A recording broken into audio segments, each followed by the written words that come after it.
Hi, ako si Vinny Mancuso, Service Coordinator dito sa Sunnytown Regional Center. Alam niyo na siguro, nakilala ko na si Steven at ang pamilya niya dahil sa IPP meeting niya. Tinanong ko sila at sinulat ang mga sagot. At sama-sama kaming bumuo ng plano. Heto, ipapakita ko sa inyo kung paano. Ang IPP ang dokumentong magpapakita ng pangunawa at masusing pag-uusap sa pagitan ninyong dalawa ng Regional Center. Nandito ang mga service na kailangan mo, kung paano ito binibigay at paano pinopondohan. Sunod kayo sa akin.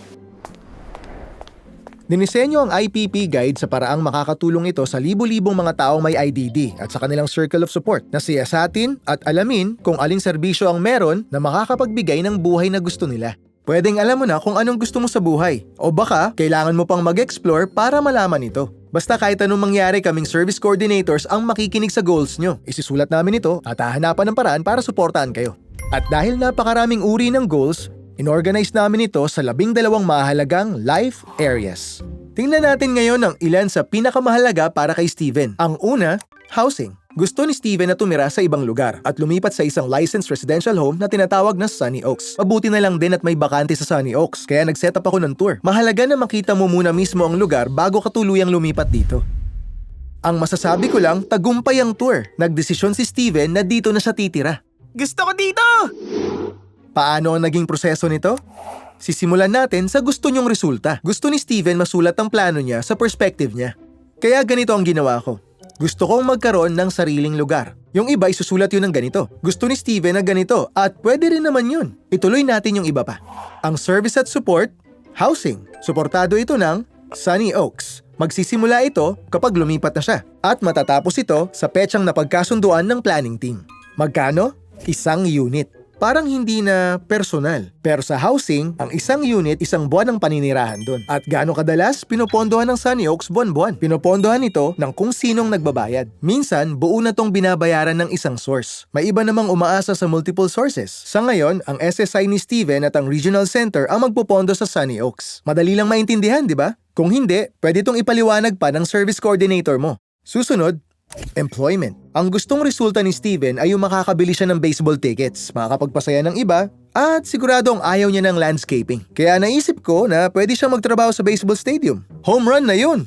Pero hindi pala ganun. Inakala ko ayos na, kaya nagkaroon ng ilang problema. Out ka na, Totoy! Kaya mas nagtanong pa ako, mas nakinig pa, at kumilos base sa nalaman ko. Nabawi ang pagkakamali. At sa huli, nakahanap kami ng bagong paid internship na sobra niya ring nagustuhan. Grabe, napaka-cute naman ang turtle na yan.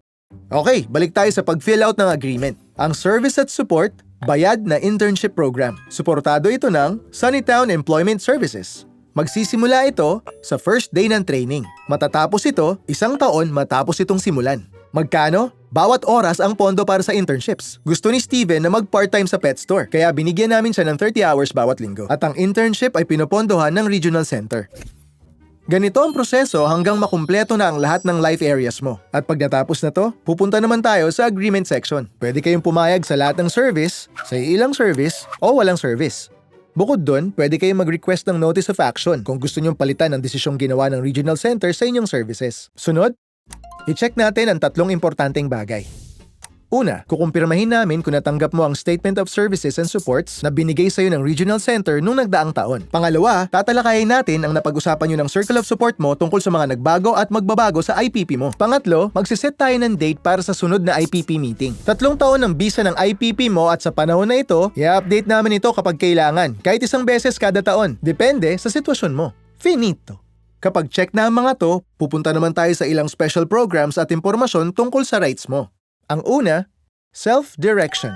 Ang self-direction ang pagkakataong ayusin ang sarili mo mga service at support at kung sinong magbibigay nito. Pinili ni Steven ang traditional services. Pero kung gusto niyang siya mismo ang mag-manage nito at kumuha ng sariling staff, maaari niyang i-explore ang self-determination program o ang participant-directed services. May nakahandang proseso ang mga regional center para sa'yo kung may problema ka sa regional center o sa service provider mo. At tinatawag itong 4731 complaint. Ayon sa whistleblower policy, yung mga taong tinutulungan natin ay protektado kung magre-report sila anonymously ng hindi tamang activity saan man sila makatanggap ng services. Ayon sa California, ang mga oportunidad para sa competitive integrated employment dapat ibigay ang prioridad sa may IDD. Tapat na sahod para sa tunay na trabaho. Pwede kang tulungan ng regional center sa pagrehistro mo para bumoto, na para sa akin isang bagay na dapat mo lang gawin. Lahat may karapatan sa demokrasya. Tama ba ako? Pwede rin gumawa ng Transportation Access Plan ng Regional Center para tulungan ng mga adult sa paggamit ng public transportation kung kaya nila. Kung hindi, pwede kaming magbigay ng transportation sa day services o sa trabaho. Voila! Isa lamang itong mabilisang overview sa proseso ng IPP. Kaya siguruhin mong mapag-uusapan nyo ito ng maigi ng service coordinator mo. May huling bagay na lang na kailangan gawin, pumirma. Okay, Cavalry Fam! Oras na para pumirma!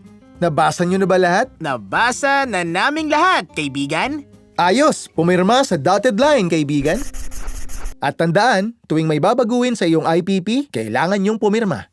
At yun na yun. Easy peasy, lemon squeezy. At sa susunod, magkikita ulit tayo para kumustahin kayo para masigurong naaayon pa rin ang IPP mo. Tandaan, ang planning team mo walang ibang gusto kundi ang person-centered na plano. At yung taong nasa gitna ay ikaw.